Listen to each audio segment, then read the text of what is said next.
1270 AM. 25 minutes before 8 o'clock. Thank you for tuning in. Nice looking Tuesday morning. You made it through Monday. You're the second day of the second week of school, right? Yeah. Second day of the second week of school for the school children out there. Yep. Here at the studios, broadcasting live from the Paddock Mall. It is currently 70 degrees, I think. Oh, it is nice. There it is, 74 degrees. The weather, let's see, we've got a 20% chance of rain today, which means an 80% chance of sunny skies. Sunny skies. Sunny skies. Sounds like, oh gosh, that's the way. It's Whiskey Sour Day, by the way. No, that's the way. That's the way. Who's the guy who turned into a woman? What's his name again? Oh, Caitlin. That's how she talks. She always has the little S's in there. Oh, that's right. Talks. Yeah, Caitlin. Caitlyn Jenner. Okay, the Ocala Marion County Chamber and Economic Partnership ribbon cutting. It's an open house. It's an open house. I'm sorry. It's an open house. Well, this morning is the open house. Yeah. So anyway, there is an open house. This is at Ocala Regional Medical Center. They've been building a 34-bed intensive care unit for the past year or so, and it's ready, and they want to show it off, and they would love for you to come by and see it. They've got refreshments, so it'll be a nice visit. There are no patients in there, so you don't have to worry about interfering with somebody's health care. It'll just be an experience for you to see it, to be able to share the news about it, and they want you there. They will be doing this from 9 till noon. Some of the folks that you hear here on WOCA who come in now and then from Ocala Health will be there.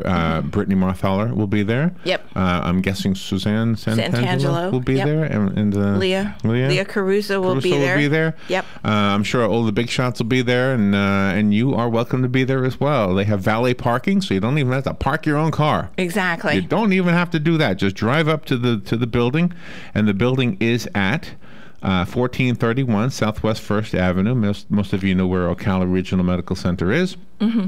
And they will park your car for you. Go in and visit and tour the facility. And from what I understand, it's high tech. 56,000 square feet of new space, and you can ask questions. And they have something called the tube. I guess that's the tube that sucks up the specimens and transports them from one room to wherever they need to go. Yeah. Which, whatever that means. That's pretty cool. Could be a...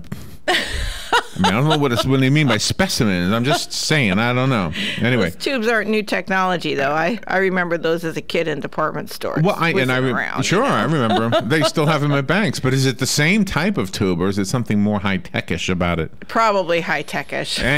Anyway, so Ocala Regional Medical Center, a 34-bed intensive care unit. Those 34 beds increased their intensive care unit to 48.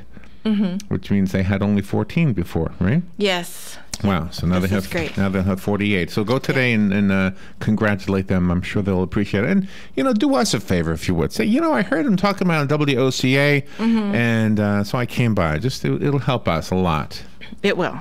Yes, it will. All right, so let's talk about some of these things in the news. Today, lawmakers here in Florida are presenting their maps, plural, to the courts because they couldn't decide on one map. So the House of Representatives will be offering their congressional districting map, redistricting, if you will. And those in the Florida Senate will be offering theirs. Nobody knows what will happen when the judge looks at them, Judge Terry Lewis. We hire these guys to make decisions. We pay them megabucks, and they still can't make up their minds. Oh, somebody else make up their mind for me. I like this line. Florida's fair district amendments are only 5 years old, so there's not a lot of legal precedent about where to go from here.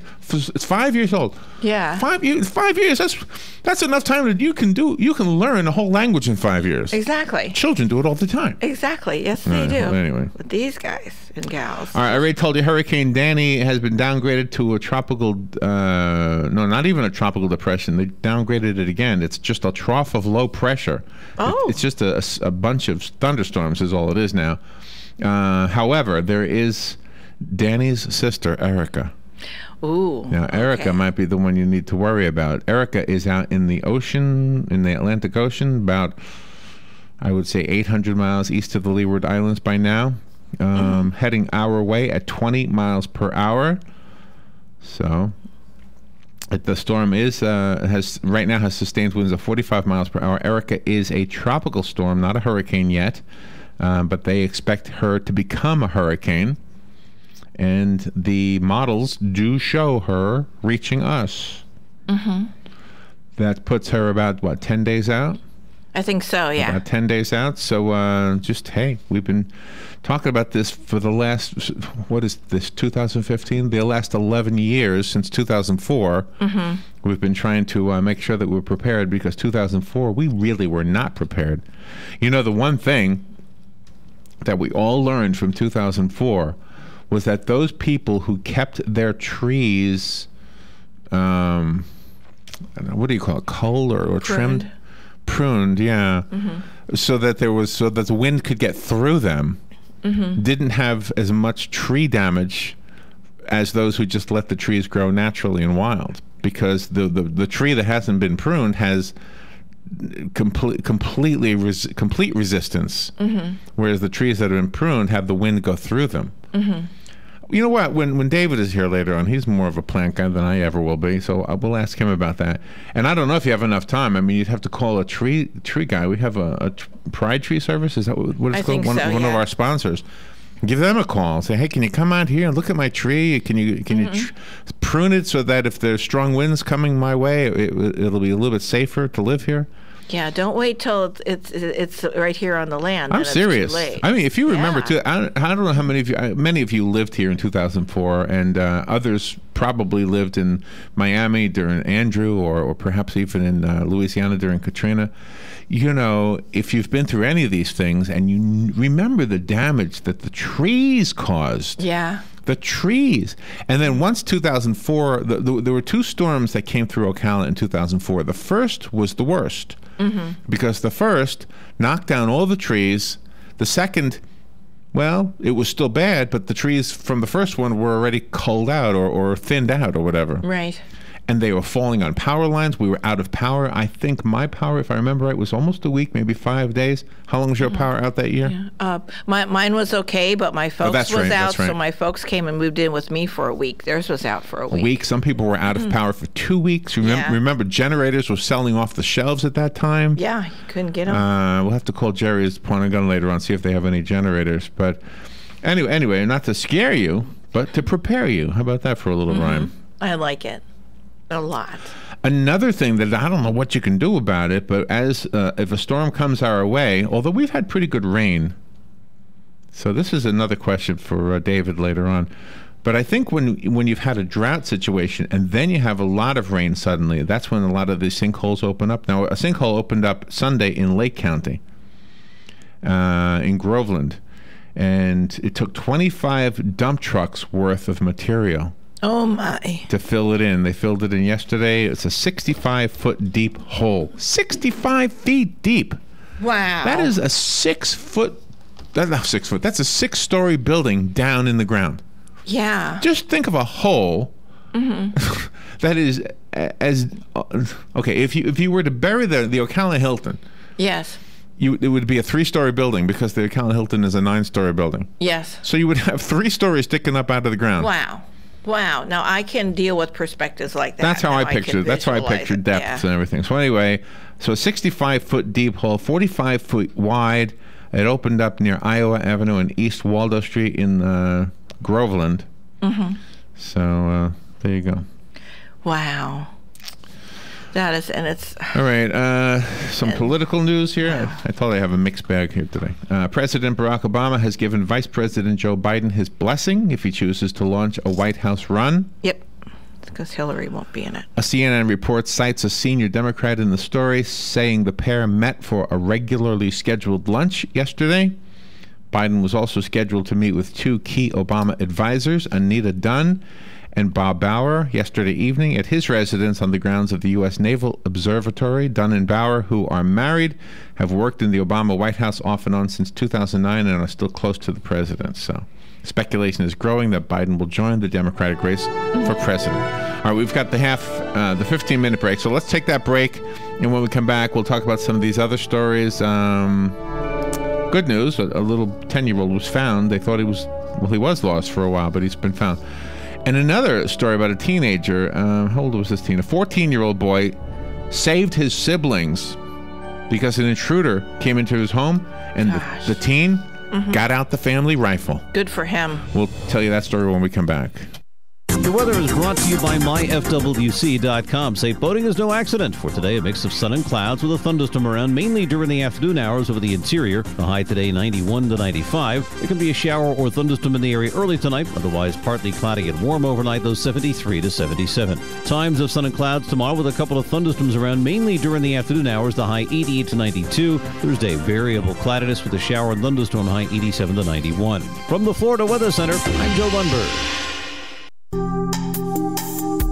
Career Source Citrus Levy Marion brings together business and community partners, economic development leaders, and educational providers to connect employers with qualified, skilled talent and job seekers with employment and career development opportunities. Tune in the first and third Wednesday of each month at 9:30 a.m. to Career Source Citrus Levy Marion and learn how they can help you. Hi, this is JP from Penn Flooring here in Ocala. I would like to invite you to come in and visit our spacious showroom where we have solutions for every style and budget. From wall-to-wall carpet to hardwood floors and tiles, we have an unsurpassed selection of flooring. At Penn Flooring, we've provided quality customer service with a family touch for over 25 years. Visit our website at pennflooring.com or come by our showroom, 1201 Southwest 17th Street, just over the bridge. Penn Flooring, quality customer service with a family touch. Ooh, ouch. Does pain have you glued to the couch? Yes, unfortunately it's true that every year we must get older, but that doesn't mean we have to deal with pain in our back, knees, or shoulder. If your muscles and joints are sore, don't worry anymore. Come get acupuncture from me and you'll be pain-free. Acupuncture starts as low as $35 at a Better You Healthcare. Call me, Dr. Erica Olstein, at 615-5566. Stop your pain from driving you insane. Don Nottingham of the Miami Dolphins here, proud to be this year's chairman of the Special Olympics Champions for Champions event. Come join players from the world of professional sports, sharing their stories with a great dinner on Friday, September 18th, and or play at Candler Hills Golf Club on Saturday, September 19th. Either way, you'll be helping the Special Olympics of Marion County Champions for Champions. Call 988-7998 for details. That's 988-7998. Please help our Special Olympians. Do you drink bottled water because your water tastes yucky or you suspect your tap water is unsafe? Not anymore. I went to SafewayWater.com. Their water doctors make free house calls and they are trained water treatment professionals. If your water is under the weather or you're dealing with iron stains, sulfur odors, or mineral deposits, go to SafewayWater.com. And be sure to drink plenty of water each day to keep the doctor away. Safeway Water. SafewayWater.com. 12 minutes before 8 o'clock. Thank you for tuning in. Beautiful looking Tuesday morning. Thank you for tuning in. All right, there actually are some good news stories this morning, so let's talk about some of them. Here's one. A 10-year-old boy missing in Utah in a forest in that state has been found alive. And boy, the photograph says it all.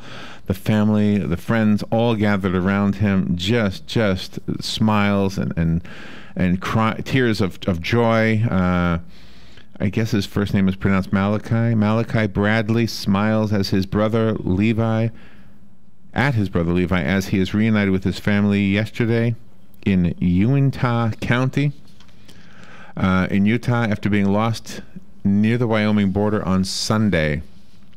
That's, I guess, the caption under the photograph.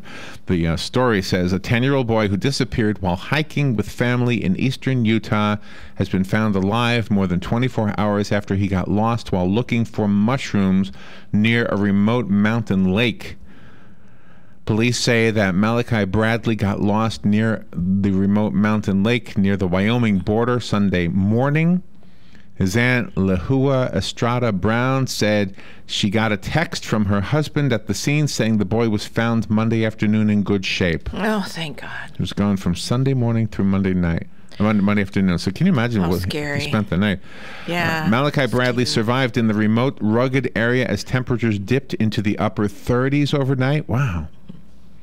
More than 80 search and rescue workers, as well as an airplane and a helicopter, combed the rocky terrain, searching for any sign of motion and calling to the boy over a loudspeaker system. Malachi went missing Sunday morning after he hiked to Paul Lake with his brother, his sister, his father, and his father's friend. Oh, my gosh. How did he get separated I don't from know. them? When he didn't return after about 30 minutes, his worried father hiked back to the car at Paradise Park Campground in Ashley National Forest, drove to an area with cell phone reception and called 911. The search started Sunday and resumed yesterday morning after an overnight suspension. Though he had a coat and a backpack with him, police worried that a sudden rain or a dip in temperatures could raise the risk of hypothermia. I'd worry about the wild animals. In the Uinta Mountains, about 200 miles east of Salt Lake City, the National Weather Service recorded temperatures in the upper 30s in the area overnight. The boy is from Salt Lake City. His father is an avid hiker and camper who had talked with his son about what to do if he got lost. Paul Lake is near the top of a mountain at an elevation of 10,000 feet, though the terrain around the lake is relatively flat. Personnel from neighboring counties as well as the Ute Indian tribe joined the search for the boy. Wow. Sounds like a pretty place to go. Yeah, but somebody wasn't paying attention. Letting him Right. wander off. Anyway, Oh, my gosh. But I'd worry about the wild animals more than I'd worry about the rain and the cold. You can deal with that, but the animals. In 2004, there was a boy, a 12-year-old boy who got lost in the area. He's never been found. Oh. Wow. Oh. So that's good news. This boy is found and safe, and the photograph says it all. Thank the Lord. All right, here's another one of a young person. This is a really brief story. A North Las Vegas teenager was able to frighten away home invaders with a rifle. Good for him. As he hid in a closet with his younger brother and sister. That according to KVVU-TV. 14-year-old Andrew Mason and his two siblings, both 6 years old, had practiced this scenario many times.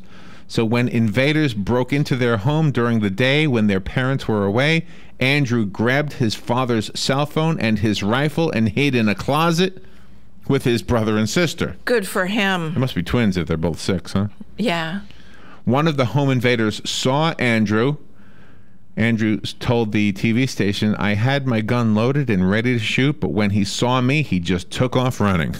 Good. I'm glad. Oh, man. Yeah, do not get rid of the guns. The boy's father said he's excellent. He did everything perfectly. He couldn't have done better. He's actually a hero.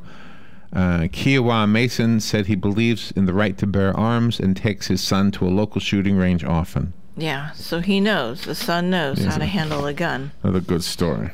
It is a great story.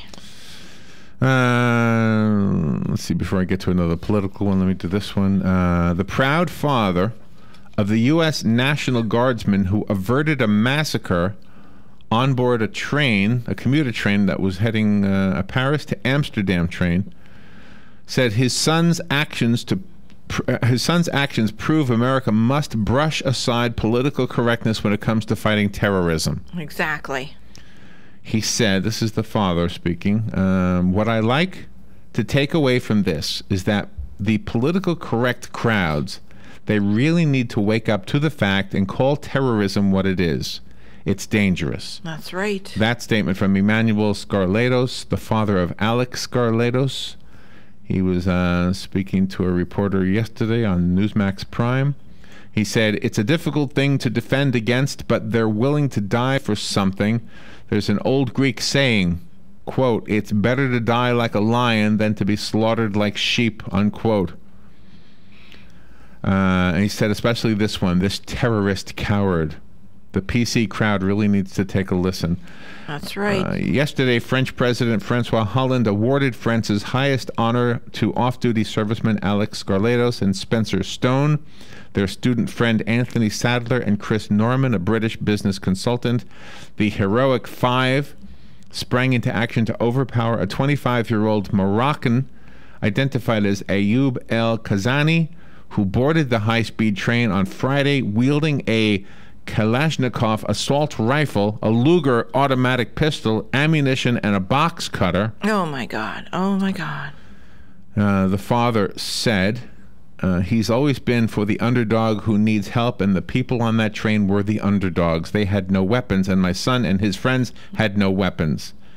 He went on to say Alec was quick enough to recognize the fact that this AK was jamming, and he told Spencer, let's get him now, and they just did it right at that moment. Wow, the gun was jamming. Wow, that's God. It was That's instinct, God. maybe survival mode. They knew that if they didn't act right then, the guy had